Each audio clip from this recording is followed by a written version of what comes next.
मुंबई गोवा राष्ट्रीय महामार्गावर सलग दुसऱ्या दिवशी वाहतूक कोंडी झाली आणि लाखो गणेश भक्त मुंबईहून कोकणाकडे निघालेले आहेत। मात्र सकाळपासूनच हायवेवर नागोठणे, कोलाड, इंदापूर, माणगाव या परिसरात मोठी वाहतूक कोंडी झाली आहे। त्यामुळे वाहनांच्या रांगा लागल्या आहेत। याचा आढावा घेतला आमच्या प्रतिनिधींनी, आपण पाहूया।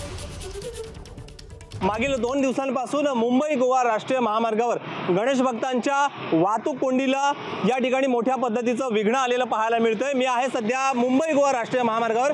आपण बघताय या मुंबई गोवा राष्ट्रीय महामार्गावर जवळजवळ 20 किलोमीटरच्या रांगा लागलेल्या पाहायला मिळतात। अनेक बसेस या ठिकाणी अडकून पडलेल्या आहेत। जवळजवळ माणगाव, इंदापूर, कोलाड असे या परिसरात या बसेस किंवा इतर वाहनं देखील अडकून पडलेली आहेत आणि त्यामुळे मुंबईकर चाकरमाने असतील किंवा गणेश भक्त असतील यांचा मोठ्या संख्येने खोळंबा झालेला पाहायला मिळतोय।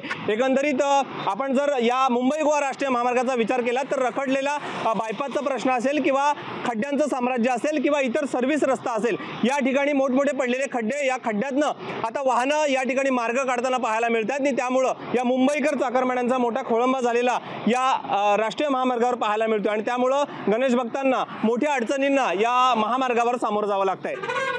गणेश मापळकर, एबीपी माझा, रायगड। एबीपी माझा, उघडा डोळे बघा नीट।